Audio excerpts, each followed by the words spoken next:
People cry in almost any situation for one simple reason. Tears are not weakness, they're regulation. Your body has a built-in emergency valve for emotional pressure, and crying is one of the fastest ways the nervous system tries to lower stress, stabilize mood, and bring you back to balance.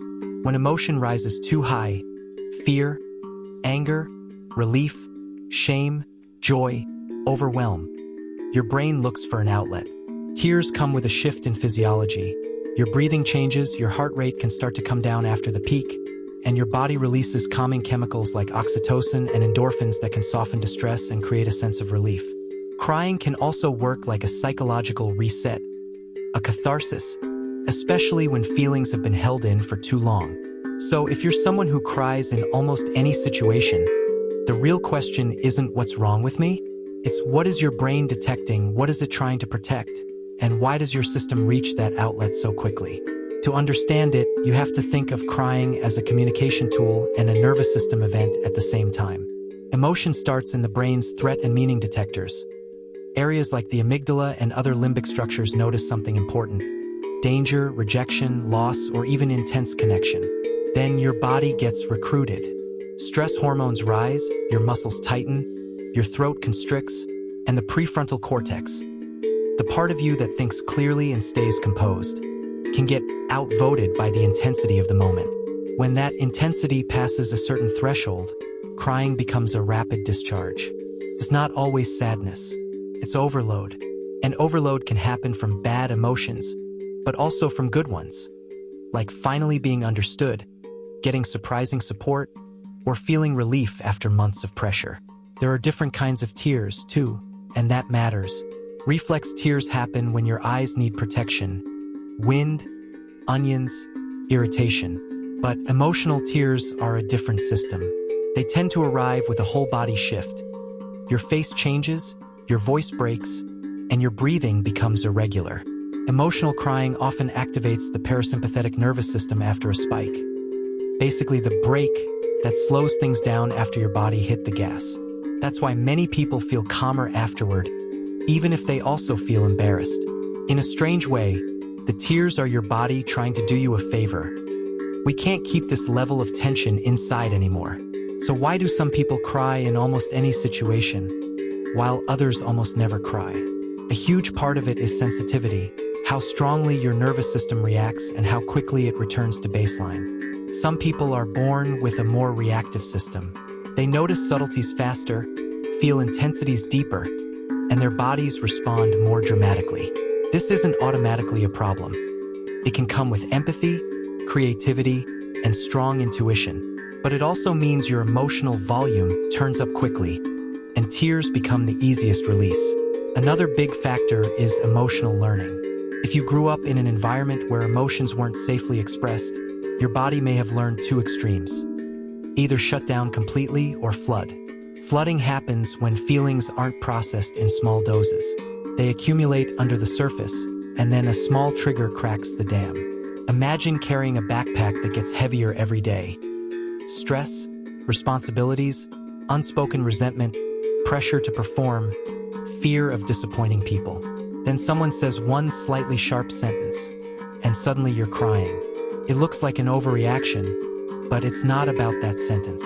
It's about the backpack. Let's make this real with examples. Picture someone at work. Their manager says, "Can we talk about your last report?"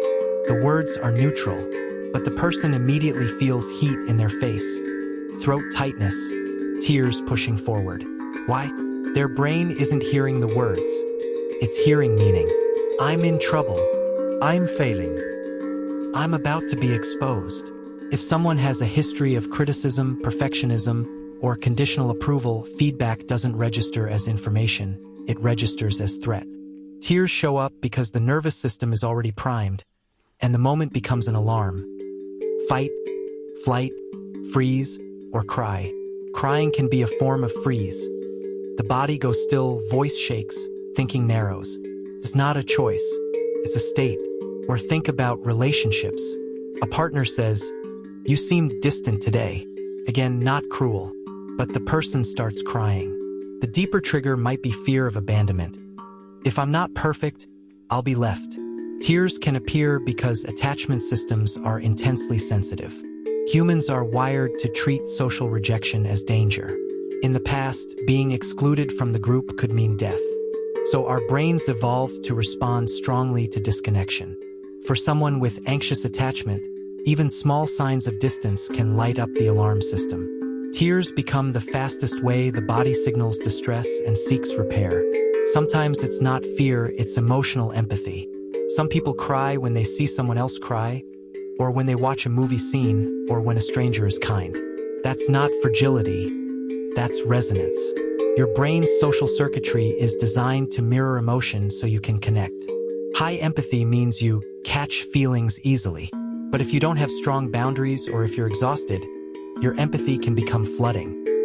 You absorb emotions like a sponge, and crying becomes your body wringing the sponge out. And we have to talk about stress and fatigue because they are the silent amplifiers. When you're sleep-deprived, overworked, underfed, dehydrated, or living with chronic tension, your emotional threshold drops. The same event that you could handle calmly on a good day becomes tear-worthy on a bad day. Your prefrontal cortex needs energy to regulate emotion. When energy is low, regulation becomes harder. It's like trying to hold a heavy door closed when your arms are tired. Tears can be your nervous system's low battery warning. Hormones can matter too. Many people notice they cry more during certain points in their cycle, during adolescence, or during major life changes. Hormones influence stress response, sleep quality, and emotional reactivity.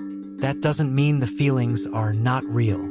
It means your body is turning up the intensity and making release more likely.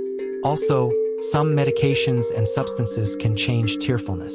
If someone's crying suddenly changes dramatically, it can be worth talking to a professional, not because crying is bad, but because big shifts deserve attention. Now let's look deeper. What is crying doing psychologically? One function is self-soothing. Crying can reduce inner conflict because it externalizes emotion. Another function is social bonding. Tears tell other humans, something matters. I need support. Even if you don't consciously want support, your nervous system still speaks that language. In healthy relationships, tears can bring closeness. In unhealthy environments, tears can bring shame. People may have been mocked for crying, told they're dramatic, punished for being sensitive. That creates a painful loop. You cry, then you judge yourself, then you feel more overwhelmed, then you cry more. The problem becomes not the tears, but the shame around them. A lot of frequent crying is also tied to perfectionism and self-worth. If your value depends on performance, then mistakes feel like identity threats. A small failure becomes, I'm a failure. A small conflict becomes, I'm unlovable. That kind of thinking, what psychologists call overgeneralization and catastrophizing, pushes emotion into extremes. Your body then responds as if the stakes are life or death. Tears come because your system believes at a deep level that something essential is at risk. Belonging, safety, love, respect. Another hidden driver is unprocessed grief. Grief isn't only about death. It's also about lost time, lost opportunities, a childhood you didn't get, relationships that didn't feel safe, versions of yourself you had to abandon to survive. When grief is unspoken, it leaks out through tears in unrelated moments. Someone asks, "How are you?" and you suddenly cry. Or you finally sit down after a busy week and tears appear out of nowhere. That's not randomness. That's your nervous system finally finding enough quiet to release what it couldn't carry during the day. So how do you work with this without turning into someone you're not? First, you don't aim to never cry. You aim to raise your threshold, reduce shame, and give your emotions other exits besides tears. Start by noticing patterns, not with judgment, but with curiosity. When do the tears come fastest? Criticism, conflict, feeling misunderstood, sudden kindness, being rushed, being tired, being in public. Your triggers are clues. They point to the meaning your brain assigns to events. Then work with the body because crying is a body event. If you feel tears building and you want more control in the moment, the fastest lever is your breathing. When you exhale longer than you inhale, you activate the calming system. Even a few slow breaths can keep you from tipping over the edge. Grounding helps too. Feel your feet, relax your shoulders, unclench your jaw, soften your belly. These are not magic tricks. They're signals to your brain that the situation is survivable. If your body feels safer, your emotions become more negotiable. Next is the mental layer. Translate the moment. Instead of, I'm pathetic, try, my system is overwhelmed. Instead of, I'm crying over nothing, try, this is about more than this moment. That reframing matters because shame intensifies emotion. Compassion lowers it. If you treat tears as evidence that you care and that your system is trying to protect you, you reduce the secondary pain. And when secondary pain goes down, the tears often become less frequent over time. It also helps to build outlets when you're not in crisis. Some people need movement, walking, stretching, workouts to metabolize stress hormones. Some need journaling to process emotion in words instead of only in tears. Some need clear boundaries. Saying no earlier, resting before they collapse, not forcing themselves to be fine in environments that punish vulnerability. If you regularly release pressure in smaller ways, the dam doesn't need to break as often. And if your crying comes with intense anxiety, panic feelings, or it's disrupting school, work, or relationships, that's not a personal failure. That can be a sign your nervous system has been running too hot for too long. Therapy can help you map triggers, heal the shame loop, and build regulation skills. Sometimes frequent crying is also linked to depression or chronic stress, and getting support is just taking the dashboard warning seriously. Not because you're broken, but because you deserve to feel stable. Here's the final truth that most people never hear.